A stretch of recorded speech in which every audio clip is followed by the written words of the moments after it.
Hey, what's up, YouTube? Lawler here. As always, we've got some fun stuff to talk about now that Raleigh is over. If you guys didn't catch it at the tail end of the stream, they talked about some very important information about what is to come for Rocket League. We're going to be discussing that in full. Today, we've got 3 or 4 things we're going to be discussing. Number 1, it's LCQ's Last Chance Qualifiers. If you guys have not seen my video, that is a full breakdown on how those work, please go check it out. We will not be discussing the format, the specifics, or any of that kind of stuff. What we will be talking about is the importance of the dates, what you can come to expect, teams that are most likely to fill in the play-ins, which is the second thing we'll be talking about. We now know the play-ins because all the teams for Worlds have been secured. We know exactly who are the bottom 4, who is going to be playing who if they are to qualify, and it's not what you guys expected because MENA kind of sniped the number 1 seed. I'll break that down for you guys, and then we're going to talk about what teams you should probably keep your eyes out for. So a lot to talk about. As always, if you guys do enjoy the content, make sure you guys hit like, subscribe, turn on notifications. Helps me out dearly. Hit up the socials down below. With that said, let's jump into what we're actually discussing today. So if you guys didn't see at the end of the broadcast, quick and easy, LCQ's Last Chance Qualifiers, basically Open 7 for all of these teams, has been unlocked. MENA, South America, North America, and Europe are the 4 best performing regions across international competition over 2 majors. Therefore, they get the chance to send in MENA and South America's case, a 3rd team, for NA and EU, a 5th team. Although Europe already technically has like 7 EU teams there because of all the imports and all the nonsense going on. That being said, these are going to happen very quickly. It is being recorded right now on July 1st, so you guys will watch this probably July 2nd. This is next week. It is going to be here very, very quickly. There is not a whole lot of downtime, and that is going to continue for every single week. So, things to keep of note. These are just like another open event. So they are going to have the situation where they are playing in a double elimination. Anybody can sign up, anybody can play. Even more so now that there is no restrictions. So if I'm an EU team and I don't want to go up against GK, Gentlemates, or Speed and the boys for Team Evo or whatever it is, what I can do is I can go and sign up here and I can go play in MENA if I choose. If I'm limitless and I can't play in SSA, I can go and play in another region. There is truly no limitations. You can hop regions. You can go do anything you want if you really want to. Just know the competition that's going to be in front of you.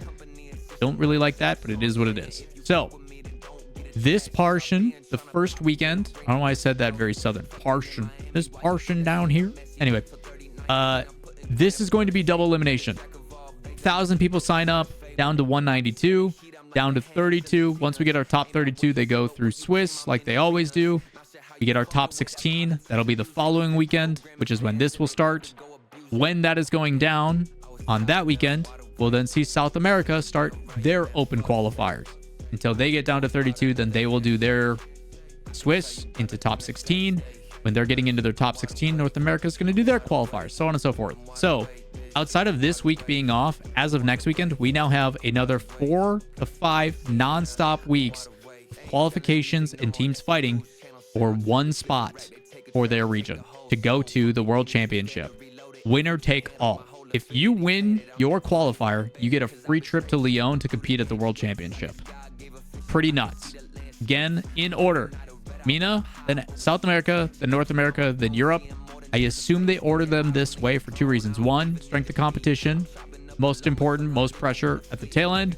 Second reason, visa reasons. If you're trying to go to France, making sure that teams have proper time once they qualify to make sure visa's in order and Blast can get stuff coordinated makes a lot of sense for logistics. Now, that being said, let's talk about some of the teams that you should be paying attention to. Easiest way to look at it is if you go and look at all of these and you say, okay, which teams are not in the top in the green? All those other ones are allowed to compete. We're going to go through these in order. As for MENA, the most likely teams are between, from what we've seen, Vision, Rock, and El Qadsia. I always forget how to say their name.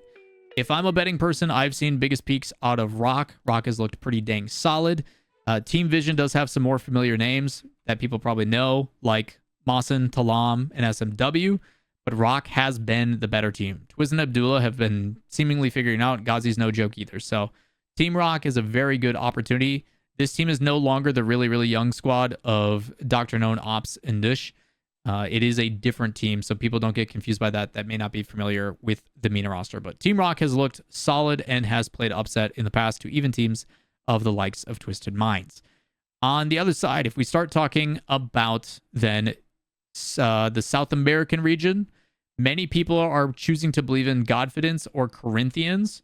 Godfidence, some people may not know, with Fazzy, Astromic, Bems, and Suko. This team in particular, Bems should be the most notable, but many of us are choosing to believe in Corinthians.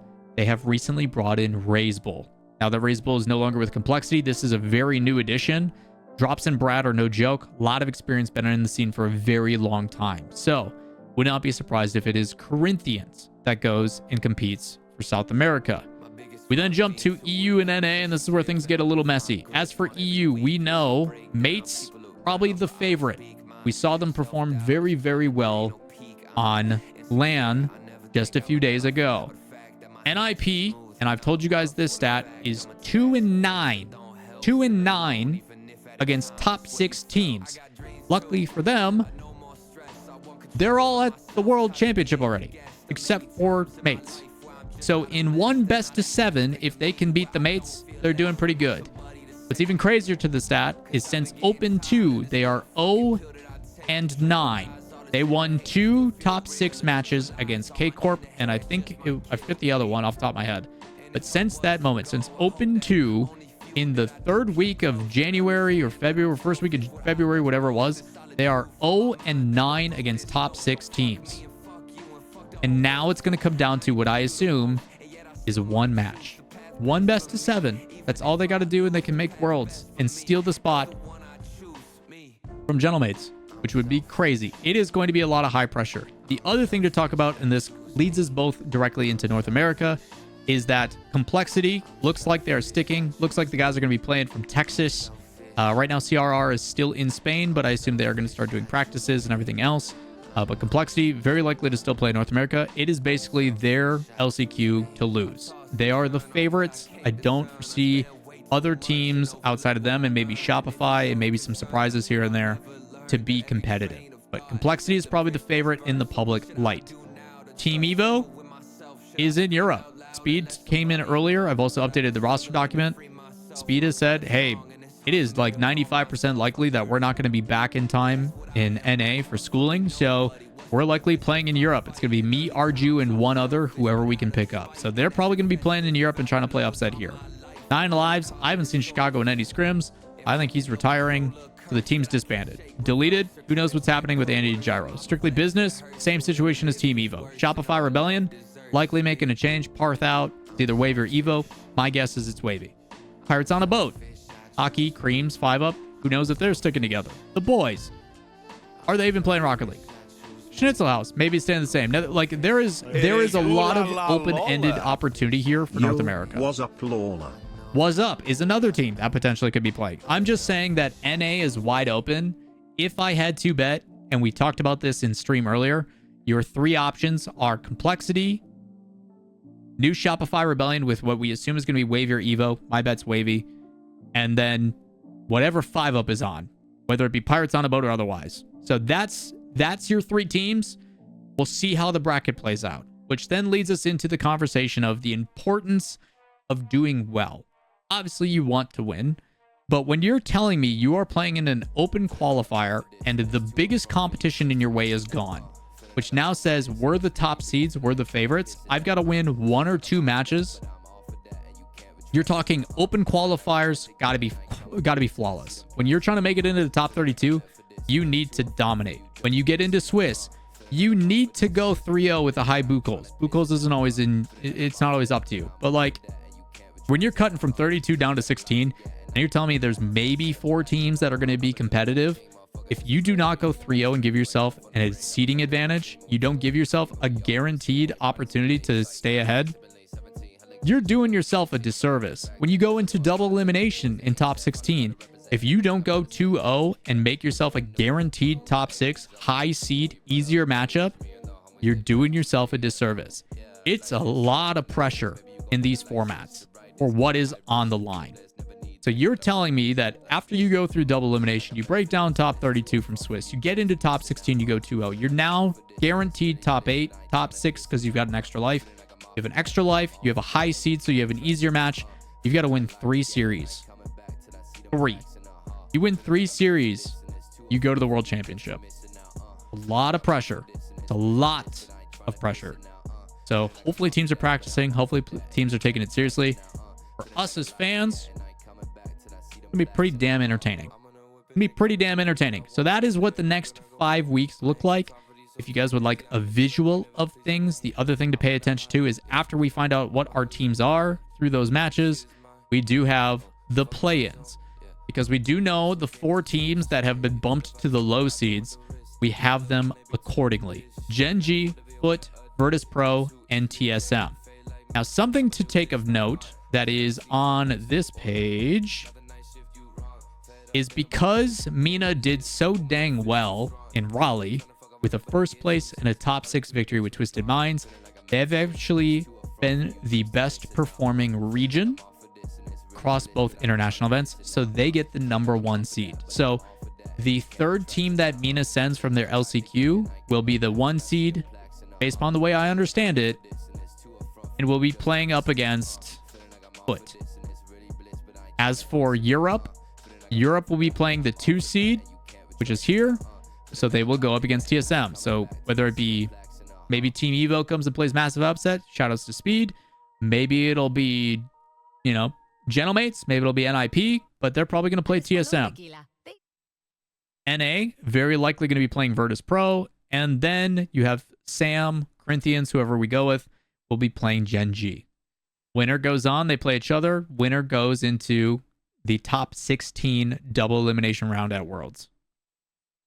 These matches will also be at Worlds. This is going to be in Lyon. It'll probably be earlier. It probably won't be on stage. This is going to be, hey, we have 8 teams. We're going to find the 4 best out of our low seeds and our wild cards. I would assume, if Mates or NIP or something like that comes in, or like a complexity, they should win. So we get 4 teams. They then join the top 16, and then Worlds progresses as normal. Pretty exciting stuff. So the next 5 weeks, like I said, with those events is going to be, that's for my house. The next 5 weeks are going to be chaotic. They're going to be nonsense. It is going to be super entertaining for everybody. It's a lot of pressure. After that is done, though, as Breas is asking, what if I want more oral tournaments? Spoiler alert, I asked him to do that. Thank you. There is more things going on. After this wraps up, there will then be EWC, which is the Esports World Cup, where we are going to see the top 16 teams that are already at Worlds being invited to that event. $1 million prize pool or $500,000, whatever it is, going to be in Saudi, like always. You guys remember Gamers 8 or EWC last year? Pretty sure Falcons won that too. That is what is going to be going on. We also then have a Canadian LAN going on. It's $23,000. The Canadian LAN is being in partnership with Toronto FC and Bell, the service company that does like internet and phones. I think they do phones. I don't know if that's just Rogers, but Bell will be sponsoring that. It's $23K.